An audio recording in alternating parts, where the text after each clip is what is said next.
Hello, everybody. Welcome to our live this afternoon. I hope you're all doing well wherever you are. If you have any questions, you can type them in the comment section. If you have any comments that are relevant to what we're discussing this afternoon, which our topic is planning our personal finances for the year 2025. You can also share the video to your loved ones so that we can grow together. As we look toward 2025, it's clear that personal financial planning is more important than ever. The world around us continues to change rapidly with the evolving economic activities, conditions, shifts in the technology, and new opportunities and challenges influencing our financial landscapes. Planning our finances for the year ahead isn't just about creating budgets or tracking expenses. It's about aligning our goals and values. It's about securing financial stability while also positioning ourselves to seize opportunities for growth, whether that's saving for a major investment or major purchase in our future, or building a safety net for unexpected events. In 2025, financial success will depend on several factors, like adapting to external trends, economic uncertainty, inflation, and interest rate changes are factors that could directly impact our financial decisions. Setting clear priorities, whether your goals involve reducing debt, saving for retirement,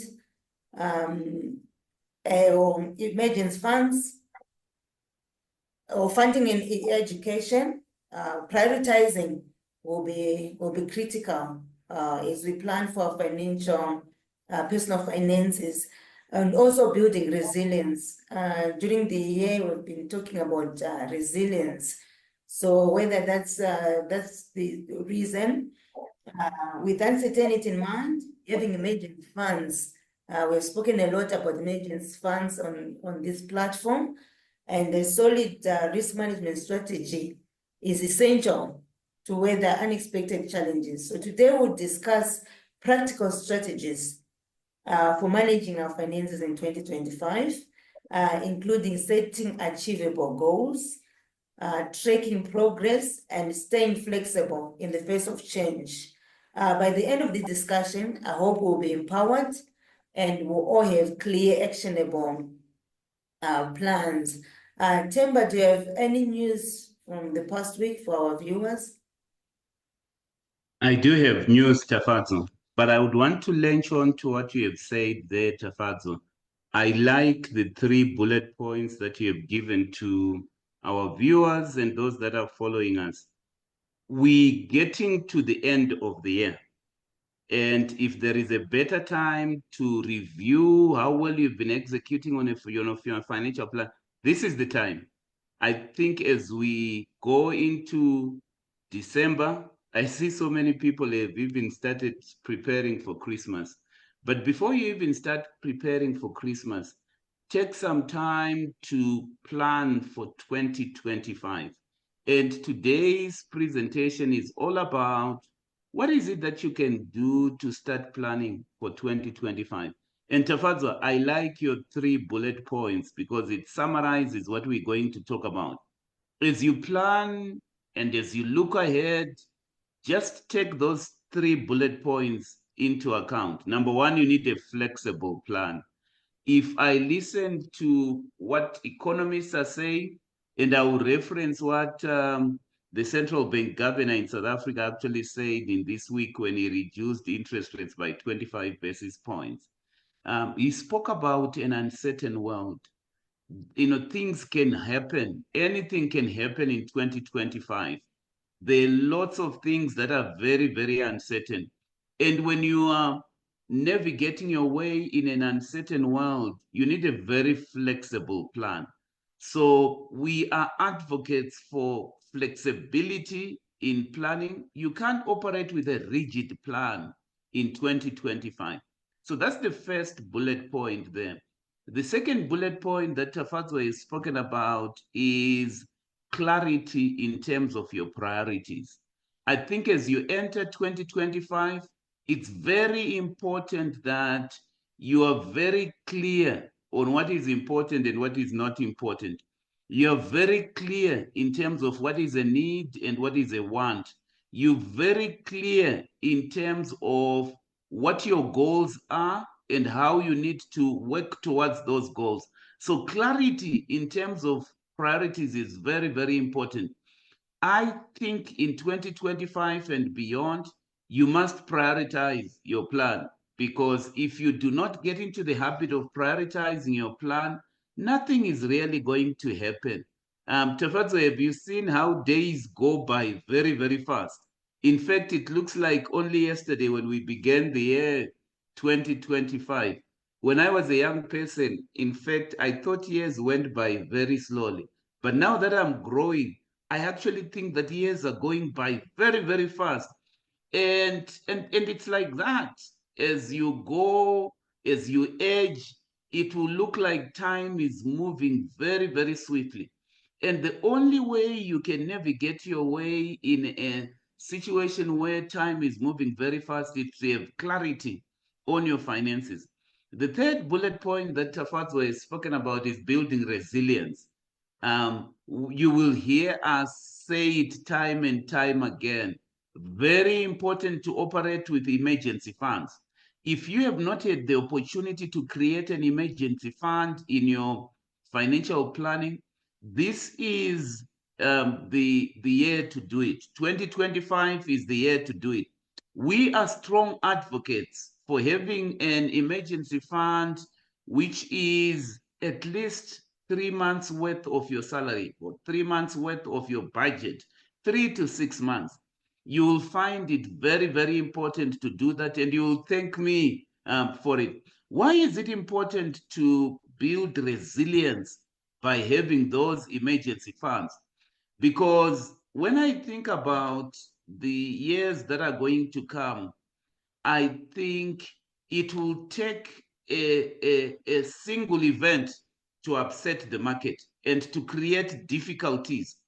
Obviously, where we are at the moment, if you are in South Africa, if you are in the rest of the world, if you are in America, it looks like we are in a very stable financial climate.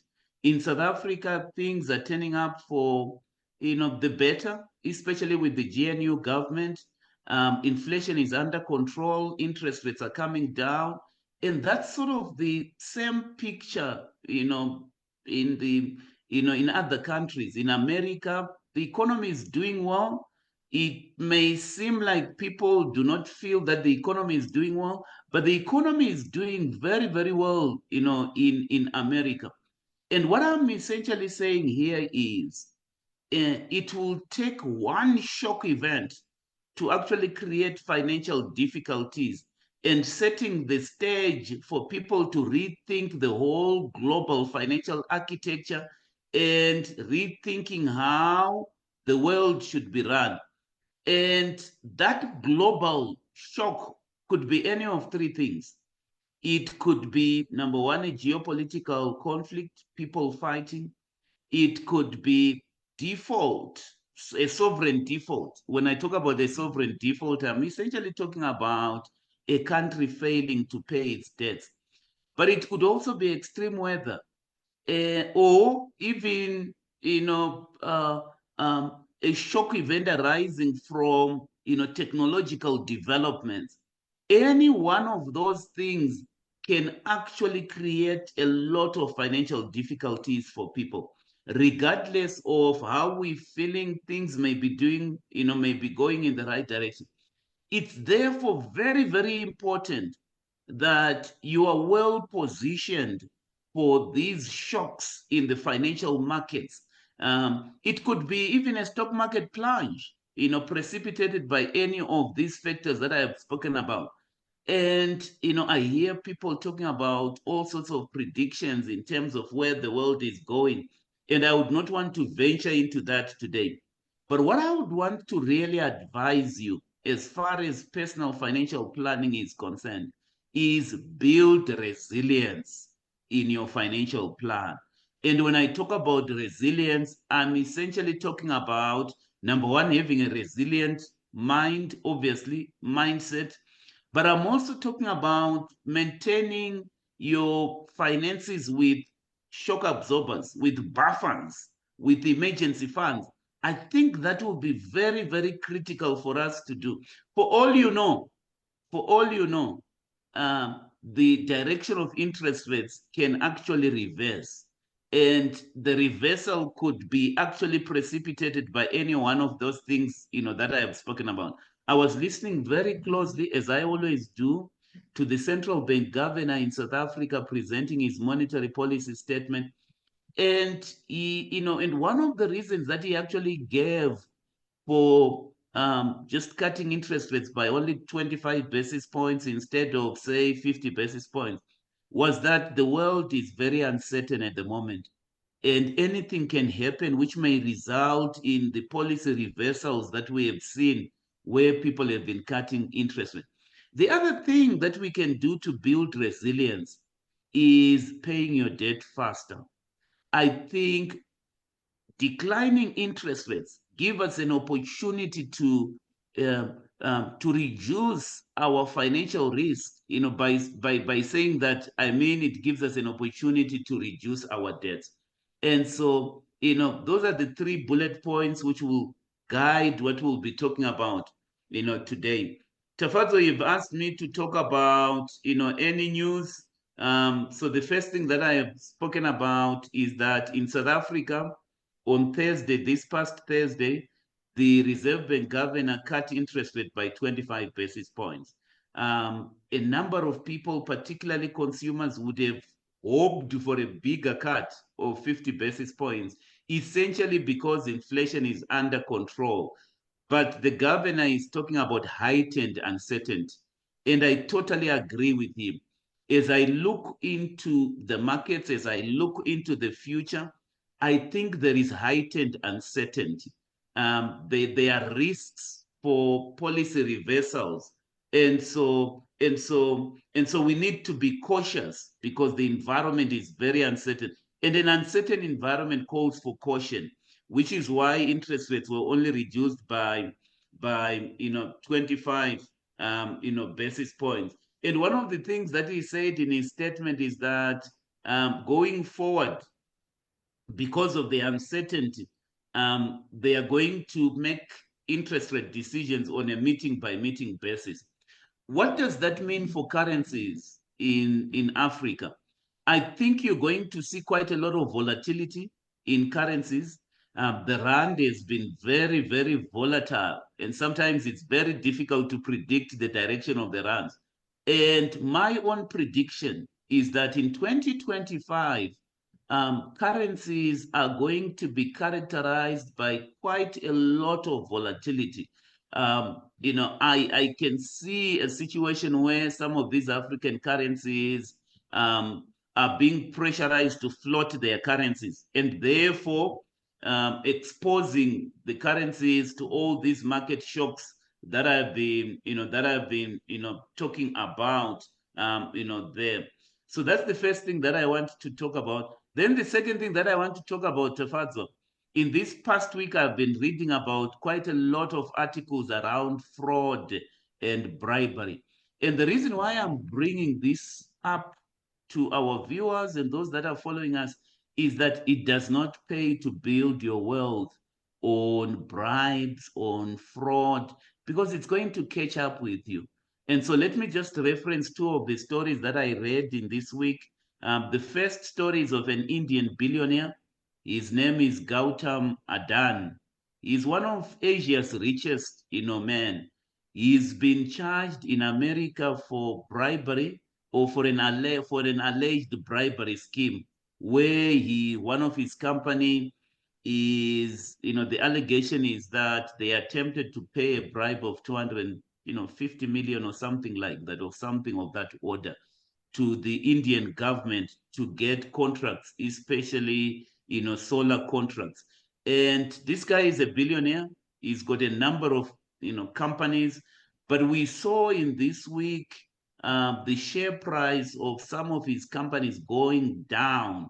I think he might have lost something like 27 billion because of the shares going down. Obviously, it's an allegation at this moment. We don't know whether these allegations will stick or they will not stick. But in this week, his companies came down, his net worth came down, and it's all because of these allegations and how the Americans have sort of decided to prosecute him on that. And what it says to me is that um, obviously I'm not necessarily saying he's guilty, but what it says to me is that it doesn't make sense. It's not worth it to build wealth based on bribery, to build wealth based on fraud, because at some point it's going to catch up with you and it's not going to end well. In this week, Tafadzwa, we spoke about this woman. She's an economist, an accomplished economist for that matter. Her name is Tabi Lioka. And this story has made me, to be very sad. She was a director of a number of companies listed on the JSE. And she claimed to have graduated with a PhD from, the UK, from Cambridge, which she didn't actually. And in this week, the JSC fined 500,000 for those misrepresentations. So what is the worst thing that can happen to a lady who is already down? She's lost all her directorships because of fraudulently claiming that she had a PhD. And we saw the JSC fining her, 500,000. I don't think she's even going to pay the 500,000. Where is she going to get the money? And what it just says to me is that prosecutors in the financial markets are waking up to the reality that fraud has to be controlled, and therefore don't find yourself on the wrong side of the law, because you may actually not recover from the shame, and it's not going to end well. So don't claim qualifications that you don't have.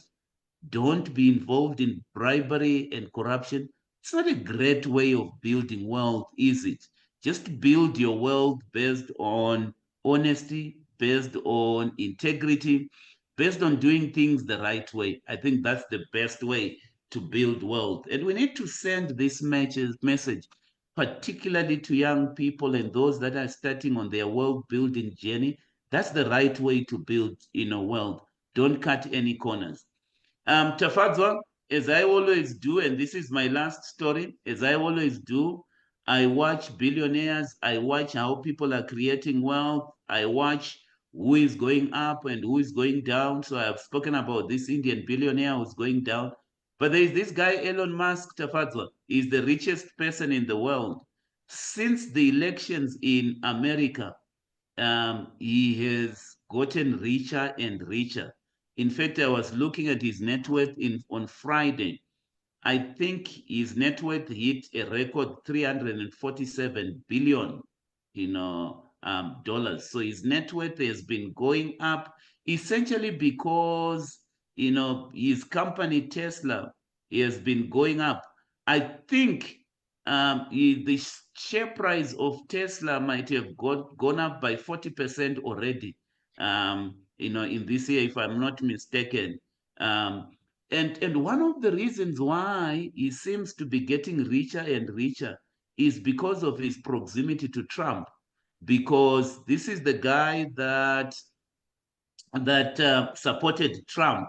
And Tafadzwa, he has also been in the news in this week. This Elon Musk, guy, Christ Embassy released the news that their number one donor has been, Elon Musk.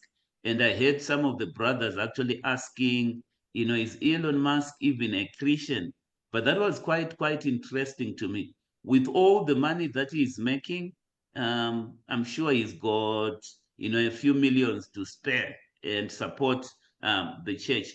But he's getting richer, Tafadzwa, essentially because of the increase in Tesla, but also the increase in some of the companies that he has invested in. For example, he invested in a startup called XAI, and the shares of XAI have more than doubled in this week alone, surging to 50 billion from a few months ago. So it's surprising me, Tafazo, that in a world where the majority of people seem to be struggling, you've got these rich people whose wealth is doubling in a week. And if I look at Elon Musk, he's about 100 billion richer than the next richest person in the world. Time will tell whether he's going to maintain his net worth and continue to be the richest person in the world. But arising from that, I've got three thoughts that I would want to share with our viewers. Thought number one, financial independence comes only from entrepreneurship. I don't think you can be financially independent and be doubling your net worth in a year if you're working in a job.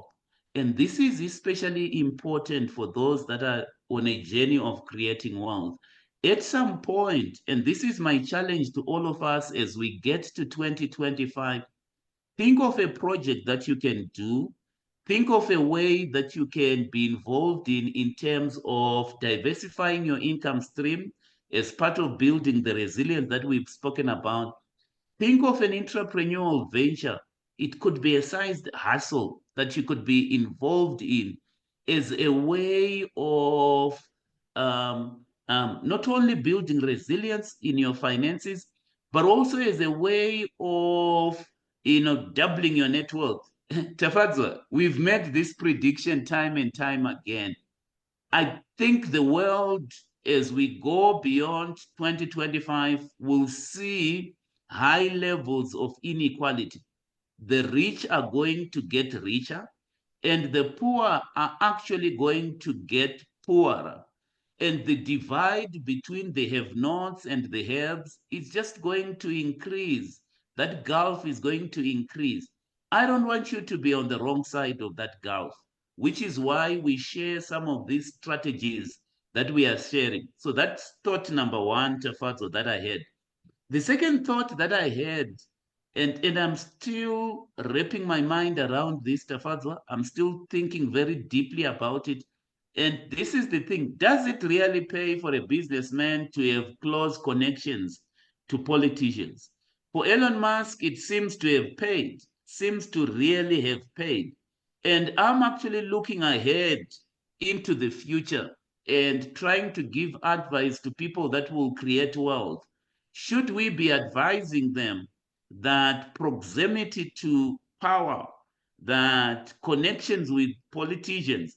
In fact, incidentally, Tafadzwa, in this week, I wanted to learn more about Elon Musk, and I ended up listening to an interview that his father had with McG. If you don't know who McG is, Tafadzwa, McG is probably one of the largest podcasters in South Africa, if not in Africa. People follow the McG podcast. So McG had an interview with Elon Musk's father, which he had at the beginning of this week.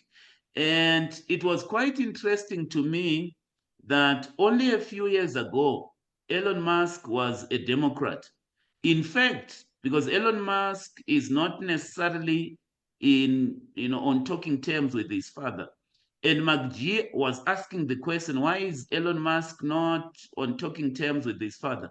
And his father has always supported the Republicans. His father has always supported Donald Trump.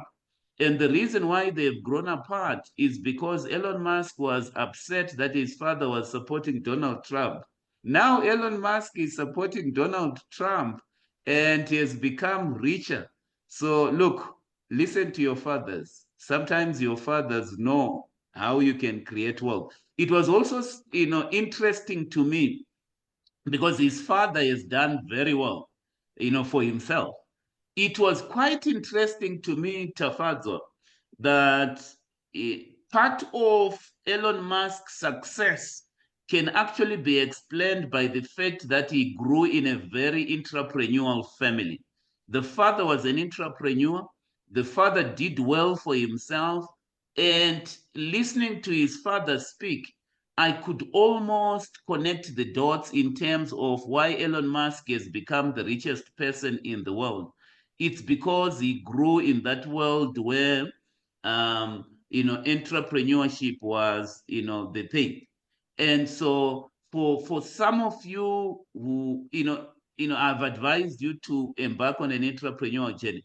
In your generation, you might not necessarily be that big, but at least for your children and those that come after you, they're going to learn quite a lot, from you. The third thought, Tafazo, that I heard about this is that in here it's talking about funding the church.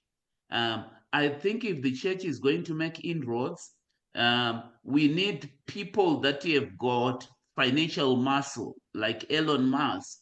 I don't know if we will be able to fulfill the Great Commission relying on a few coins that poor people put onto the offering plate. And so that's why you really need to be rich. If nothing else, it's got to finance the gospel. It's got to do with financing the gospel. Let me just stop there, Tafazo. Let's move on. Thank you very much for that contribution. I can't hear you loud enough. I'm not sure whether it's just me or it's everyone. But maybe if you can adjust your volume. Today, we're not particularly going to discuss one book, but I can see there are a number of books there. I also wanted to comment on the news for this week. I just heard on the news today that in South Africa, they've already spent $1 trillion in gambling. So they were saying there's a challenge for many people are getting involved in gambling. So I think $1 trillion is a lot of money. I don't know whether you have a comment on that one regarding, because I'm sure it's people want to be financially free. That's why they go for gambling. So there's another side to this, Tafazo. The people that make money are those that facilitate the gambling.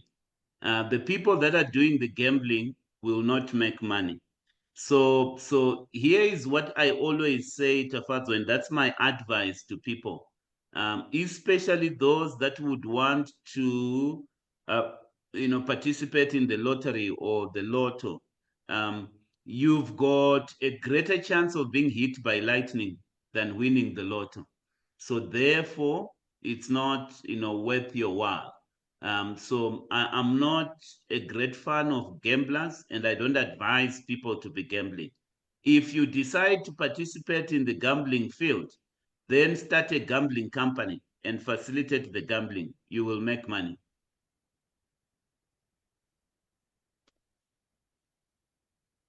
Yes, what are the books that you recommend for this week? Tafazo, we advocate for people to read books, for people to develop themselves. Let me ask you, Tafazo, we're going into holiday season. During your holiday, do you read books? Yes, I'm always reading books, whether it's holiday or it's not holiday. I'm an avid reader. Oh, you're an avid reader. So that's a great thing, Tafazo. That's always, I'm also an avid reader. If you come to my desk, there is always a book. Obviously, you'll find a Bible there, but you'll also find quite a number of books. So I've got books in my bags, books on my desks, books in my car. So these are the books that I would encourage you to consider reading over the December holiday or even going into 2025. I've got two classics, Tafazo. So let me just start with the classics. My number one classic, this is a book that we've been promoting. It's called The Richest Man in Babylon. Every other year, I revisit this book. it's basically a series of parables. Obviously, you might find the language to be Shakespearean, but this is a classic book that will impact timeless financial wisdom, to you, whether it's on saving, it's on investing, or it's on building wealth. This book emphasizes, foundational principles such as paying yourself first and living within your means. So if you have not read this timeless classic, why not? This is the time to actually, do that. And so I'm actually promoting The Richest Man in Babylon. The second classic that I would want to promote, Tafadzo, is a book by Benjamin Graham.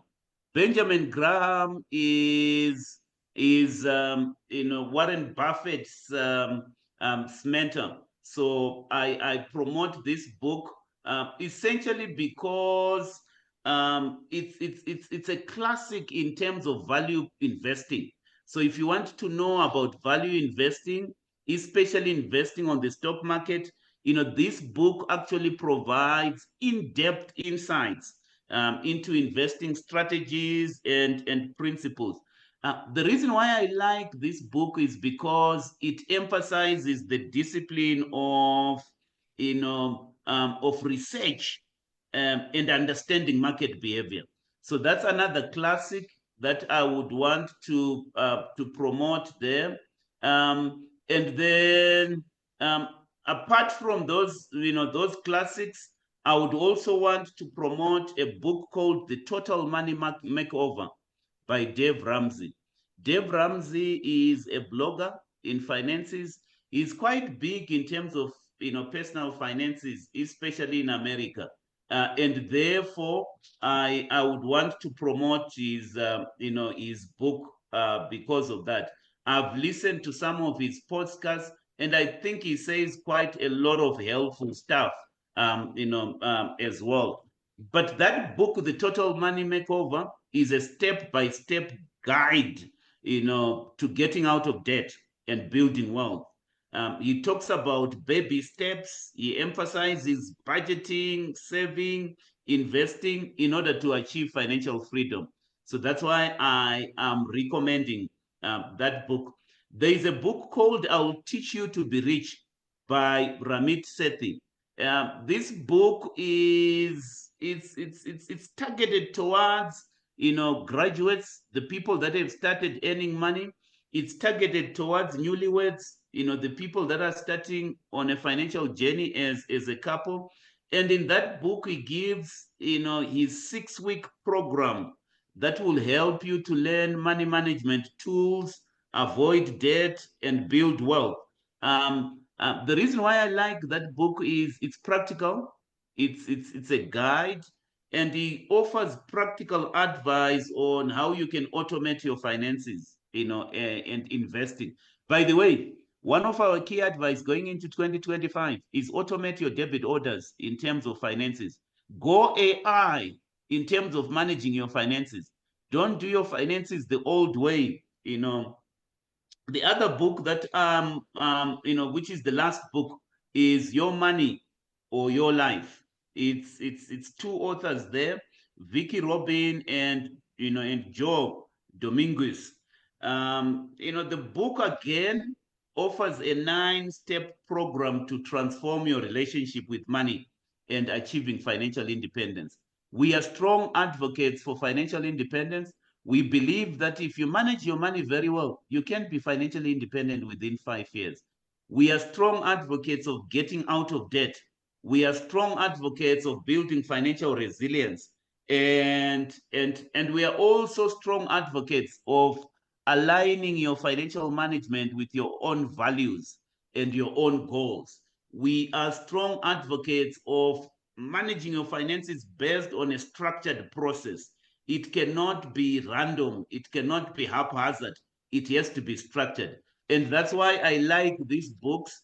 I like books that give step-by-step programs, books that give guides. And that's why I'm promoting these 5 books, Tafadzo. Thank you very much for those books. What global or local economic trends should you be aware of? Yes, That yes, going into yes. 2025. Tafazo, Mm. I forgot to do something which I normally do. And probably I should just do that. I normally give my thought for the day. So I was going to quote two people, Dave Ramsey. He says a budget is telling your money where to go instead of wondering where your money went. And I think that's a very important thought and why we need to budget. You need to tell your money where to go instead of wondering where your money went. And then there is a quote that I wanted to do by Warren Buffett. He says, do not save what is left after spending. So many people say, I don't have enough to save after they've spent. So he says, do not save what is left after spending. Instead, spend what is left after saving. And I think that's a very, very good thought there. Um, you asked me about some of the global and local economic trends, that I see. Tafato, we may not get to all the strategies that we would want to get because time is always, not on our side. But the key thing of what we're trying to say today is that you must have a structured process of managing your finances. You must update your finances, your plan, especially towards the end of the year. And this is the time to be reviewing your goals, to be adjusting your portfolios, to be reviewing your insurance programs, based on what is happening. We are also strong advocates of looking at internal and external trends as you plan ahead. So when you plan ahead, don't go for Christmas, don't go for your end of year parties without updating your financial plans. I'm assuming that is, you are listening to us, you've got your own financial plan. If you don't have your financial plan, this is the best time to go and visit your financial planner and review those goals. Let's look at some of the trends that we are expecting to see in 2025.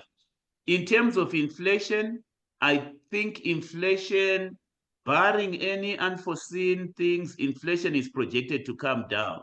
In terms of growth, I think most of the projections that I have seen are indicating a slight slowdown in global growth. So we might see a slight slowdown in global growth. I've seen some forecasting a slight decrease to 2.8% global growth compared to probably the 2.9 that we'll see in 2024. In terms of interest rates, I think we're going to see the same trend that we've seen in 2024 of declining interest rates. Obviously, barring any unforeseen shocks, interest rates are projected to come down. Although, in my own view, they may not come down to the same extent that people are expected.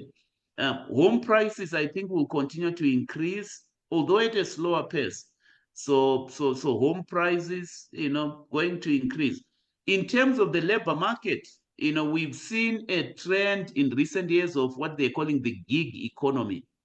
I think the gig economy is going to expand. This gig economy that we're talking about is freelance work and contract work opportunities. I think the gig economy is expected to grow in 2025, and it's an opportunity for us to make money. By engaging in the gig economy, we're going to see an acceleration of artificial intelligence integration, and so going forward into 2025, it's also the best time for you to be, informed, stay informed about technological trends. Think of how you can make money from AI, digital currencies. I think in 2025, there's going to be a wider acceptance of digital currencies. So the next time you hear that Bitcoin has plunged, now Bitcoin has been increasing since Trump has been elected. The next time you hear that Bitcoin has plunged and it's reduced, go into Bitcoin. I think, long term, Bitcoin is going to increase. I wouldn't advise you to buy Bitcoin probably at these levels. I'm not a Bitcoin trader myself, but I think in 2025 there's going to be, increasing widespread, acceptance of Bitcoin, because that's where the future is going. Consider alternative investments. I think there's going to be an increasing momentum in ESG investments. So as part of diversifying your portfolio, this is something that you might want to look at. Um, as far as African economies are concerned, the one thing that I'm seeing here is volatility in currencies. So even the rand is going to be volatile. I don't think it may make sense for anybody to make predictions in terms of the level of the rands or the level of some of these African economies. But I think we're going to see quite a lot of volatility there. But let me just stop there, Tafadzo. I think broadly, those are the trends that you can expect in 2025. Thank you for that insight. How should I prioritize financial goals like saving for retirement, buying a home, or building an emergency fund in 2025? Very good question, Tafadzo. Remember the 3 points on which you should build your financial plan, the 3 points that we started talking about: flexibility, clear priorities, and also building resilience. So I think you need to, prioritize. Obviously, prioritization is a function of your current financial situation. So when somebody is planning for 2025, take stock of where you are currently financially. Prioritizing is also a function of your life stage in terms of, where you are there. So don't prioritize until you build an emergency fund, first. So if you don't have an emergency fund, I think that should be a priority, because it ensures that you can cover any unexpected, expenses. I wouldn't go into 2025, before I build my emergency fund. I just see a lot of uncertainty in the environment.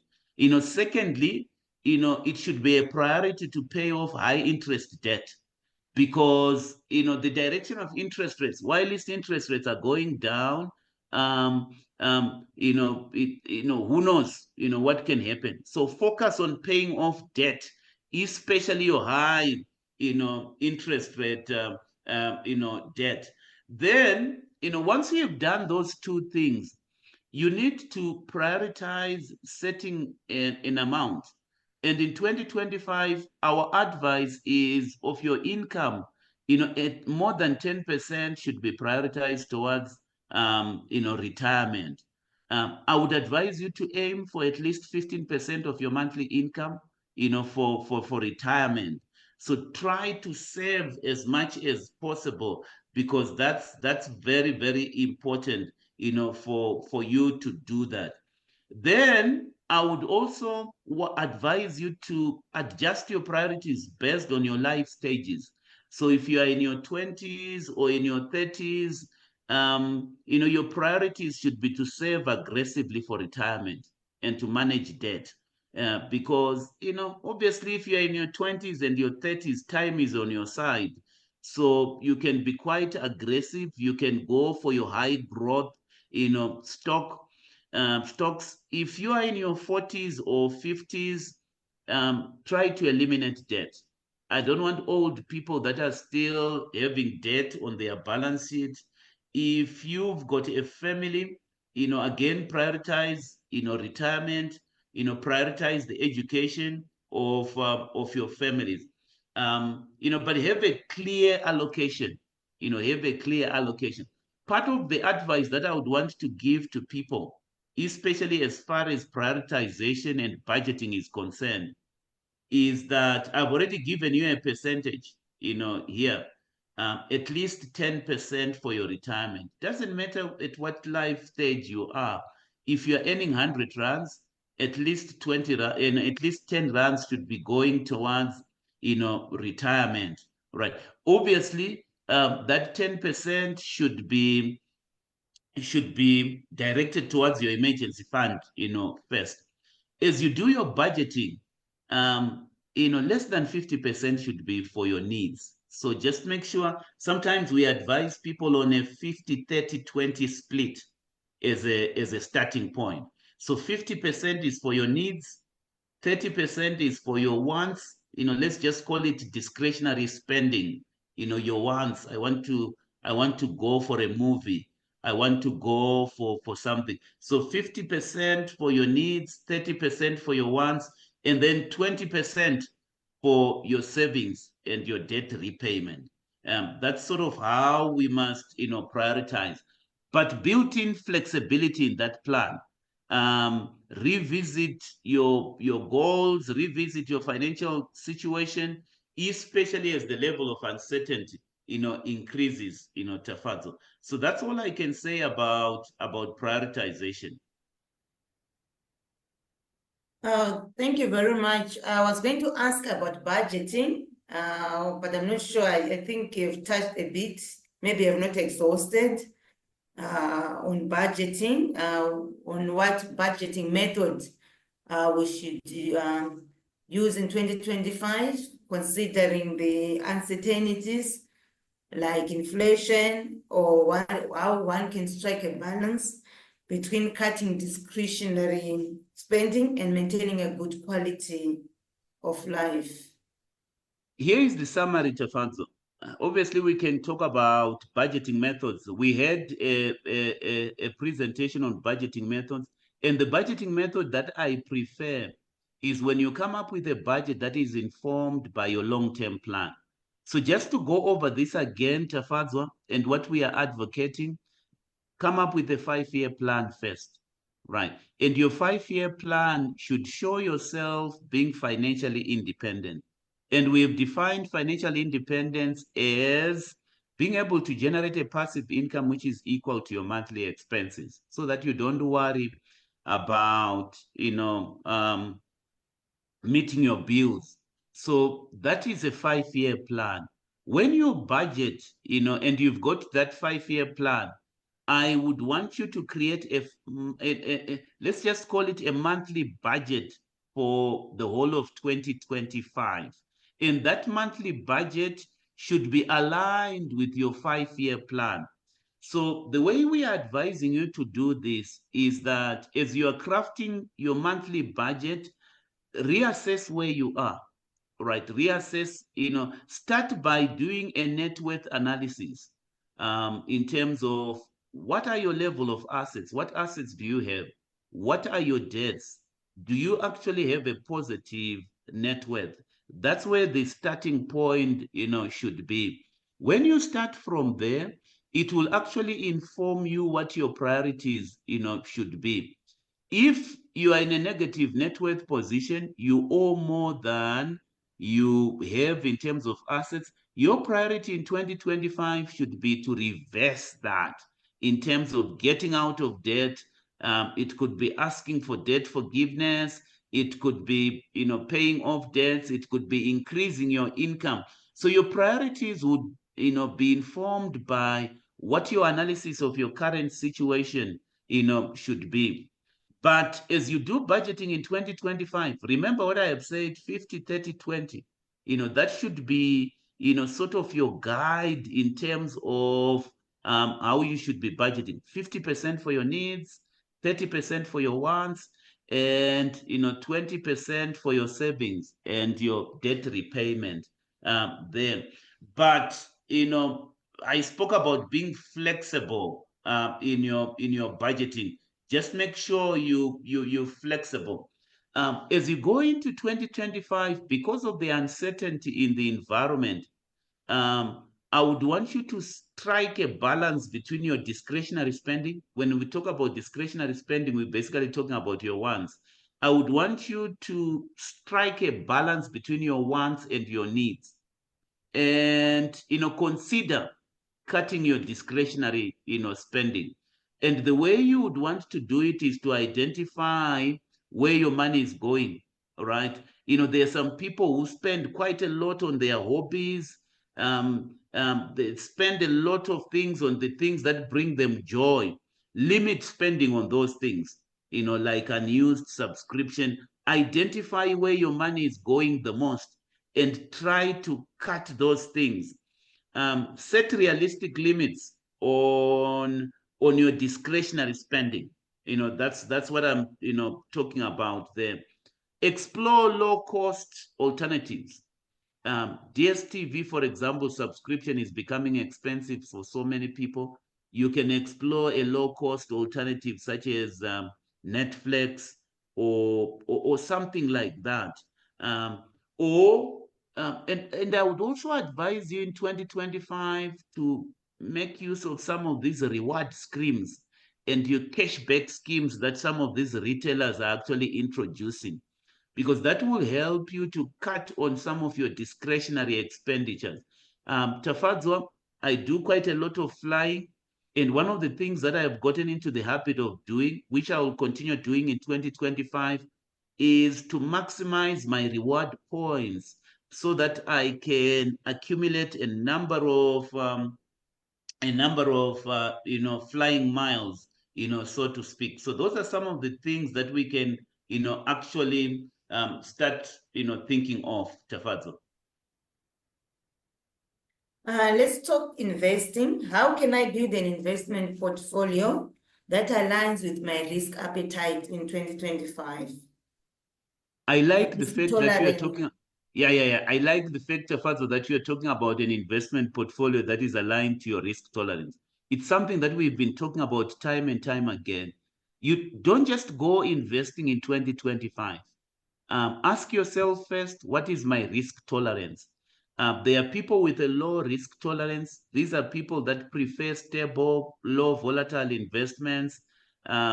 Those kinds of people would be better, suited investing in bonds.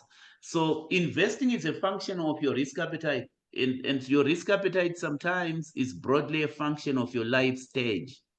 You can't be taking more risk as you're getting, older. So understand your risk tolerance first. I'm a high risk tolerance person. I like to do high risk stuff, and that's my wiring. That's what I'm doing. I'm comfortable with uncertainty. I'm comfortable with volatility. Sometimes volatility affords us an opportunity to, really make money. So if you're thinking about investing in 2025, understand your risk tolerance, first, and then go on and invest, based on your tolerance. If you are a high tolerance person like me, I think technological investments offer a huge opportunity in terms of making money. I like the AI revolution that we are seeing. And so, one of the things that I have, sort of decided to do is to invest in innovation-driven sectors like tech, like renewable energy. If you look at how Elon Musk is growing his net worth, he's basically investing in startups such as XII, the one that I have, said. If you look at this billionaire who was, who is being prosecuted in the US, he was paying bribery on solar contracts. So I can see what some of these rich people are trying to do. They're going into renewable energy. They are going into, into your tech. They're going into sustainable investments, because, that's where, people are placing their money. They're going into alternative investment. So if you've got a high appetite, go for those alternative investments, and, go for some of these things that I have spoken about. My advice, in as much as I have advised you to consider cryptocurrencies, limit your exposure. Don't invest more than 5% of your portfolio in cryptocurrency, given the volatility, that we are seeing. Geopolitical risk, countries fighting each other is a huge consideration, going forward. There is a possibility of political conflicts. So consider investing in sectors that are resilient to geopolitical risks, resilient to supply chain disruptions. That is if you've got a high risk appetite. If you've got a low risk appetite, invest in indices, right? Invest in indices. Unit trust investments would also be good. If you don't have time to research on stocks, invest in exchange traded funds, in indices, in unit trust. Just be consistent. The thing about investing is, just being, consistent. We've also spoken about, an allocation methodology. So your allocation, when we talk about allocation, normally we're talking about how much of your portfolio do you put in bonds. Bonds or fixed income investments are for people with a low risk tolerance. How much do you put in stocks? How much do you put in cash?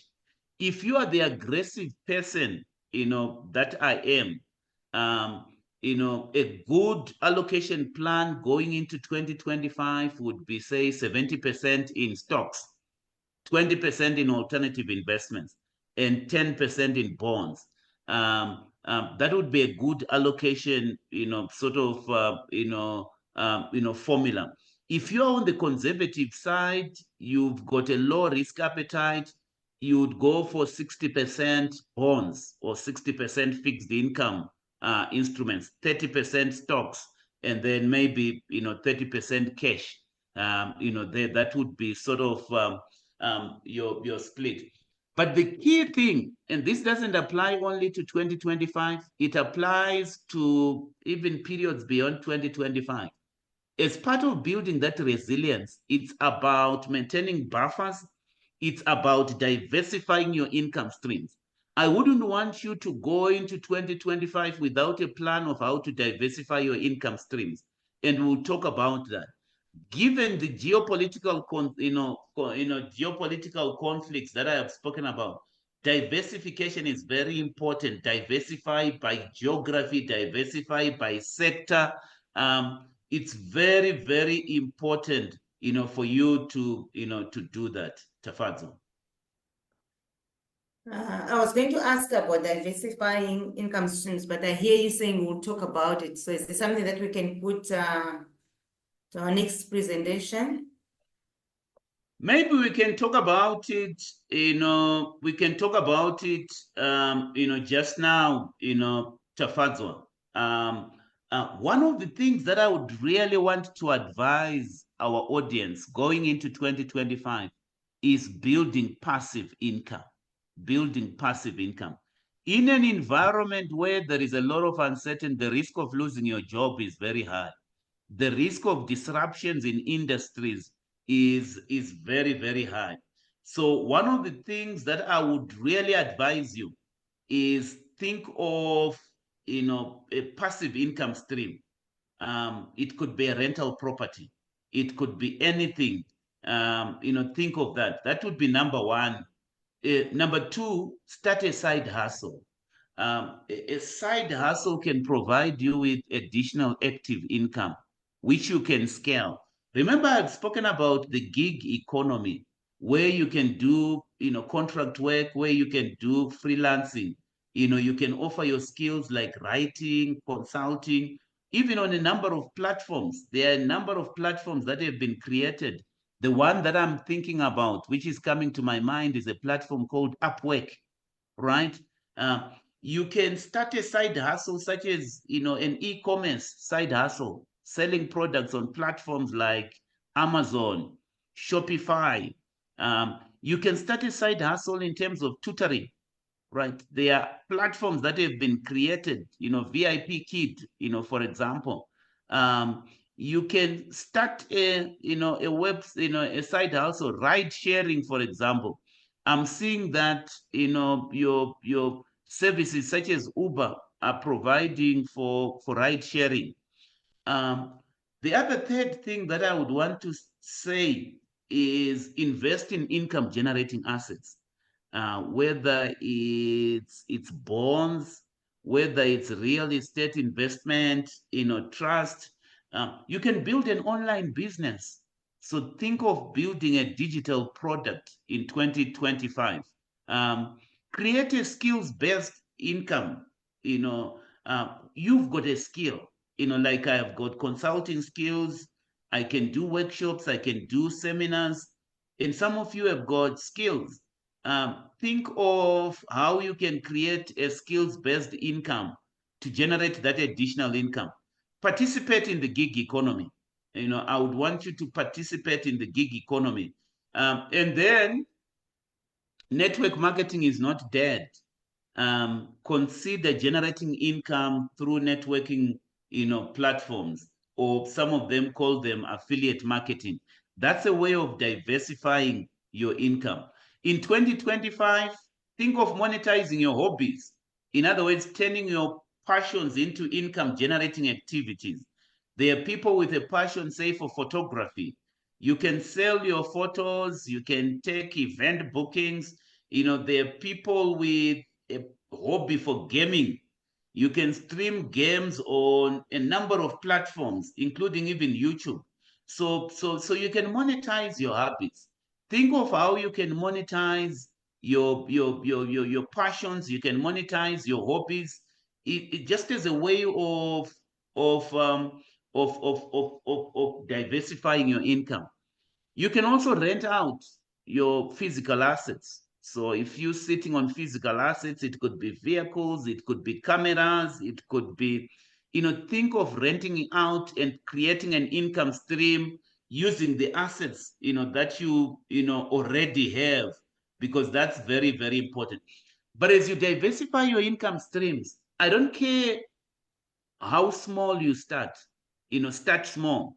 So focus on one or two income streams before you scale up your income.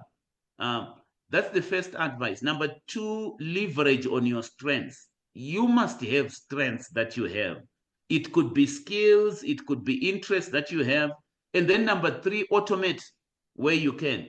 AI affords us the opportunity to automate whatever we're trying to do. So where possible, use technology to manage and grow your passive income streams, or even your active income streams. There, we're living in a very, very uncertain environment. So diversify wisely. Don't put all your eggs in one basket. Those are my thoughts, Tafazo, around diversification. Before you share your concluding comments, I heard someone was saying that they were doing business on typing documents online. I used to see a lot of those adverts, but I thought they were scams. But she was saying she was doing, though at that point, she had stopped because the company could not pay her some money. What do you think about those who say you type documents? Yeah. So it's part and parcel of the gig economy that we've been talking about. Obviously, so one thing that I can say is that the gig economy will grow in 2025. There is no doubt about that. But also fraud will increase. There are people who will try to scam. Scammers will also increase. So what I can say is that do your due diligence. Don't believe everything that you see on the internet. Don't go for opportunities that don't make sense. So you would want to investigate, but also don't be skeptical. Don't be overly skeptical, because on the other side of the spectrum, I see people sometimes who can be overly skeptical about some of these opportunities. The long and short of it is that the gig economy is expanding. And because the gig economy is expanding, based on your strengths, based on your hobbies, based on your skills, why not participate in that gig economy? What would be your concluding remarks, and where can people find? So go back to the 3 bullet points that we've spoken about. As this is the opportunity for you to review your plan. As you enter 2025, make sure that you've got, number one, a very flexible plan, a resilient plan, but also a prioritized plan where you are prioritizing. What we are prioritizing in 2025 is the creation of passive income. That's very, very important. That should be a priority. What we are prioritizing in 2025 is cutting discretionary spending and directing any savings towards retirement, towards building buffers. You have no right to be involved in discretionary expending if you do not have those buffers. So that's very important, for you to prioritize. We've spent quite a lot of time talking about building resilience. And the reason why we've said that, it's because when we look ahead, we're seeing quite a lot of uncertainties. We're seeing the possibility of shocks. Those shocks may not happen in 2025 necessarily. When I talk about a shock, I'm talking about something that happens drastically, which people have not expected. And that shock then leads people to rethink how financial markets are structured. Look, the reality of it is that something will give in the next 5 to 10 years. There will be a shock, and that shock will create huge disparities, will create huge income, income inequalities. We're living in an environment, and even going into 2025 and beyond, where inequality is increasing. The rich are becoming richer. And so it's up to you to make a decision that you would want to be part of the people that are well positioned to take advantages of these trends. Poverty will increase, make no mistake about it. And some of the hardworking people that you will come across will work hard, but they will be poor. And so you would want to be on the right side of the trend. See you in 2025. And I hope you're going to take time in the next few weeks leading up to 2025, really revisiting your plan so that you start 2025 on a note of being focused, being disciplined, and really geared to doing the right things. Those would be my concluding remarks, Stefan. For those who would want specific advice, specific coaching, the easiest way to get hold of me is via LinkedIn. Just type in Temba Duplex Mazibuko, communicate with me via LinkedIn, and I will get back to you. Thank you very much, Temba, for the insightful conversation. We really appreciate the contribution, and we hope to grow and to implement that which you have learned. Today, we're talking about setting clear priorities and also setting goals. Our 2025 Dreamers Daily Planner is also now available. You can check it on our website, www.tafazamazibukospeaks.co.za. You can write us a WhatsApp message, and we can communicate on how we can get it to you. For everyone who has bought the planner to date, we appreciate your support. Let's grow together. Let's achieve more goals in 2025. Let's go big 2025. So let's continue growing. Your dream is worth fighting for. And you have a great weekend ahead. Thank you again. Cheers.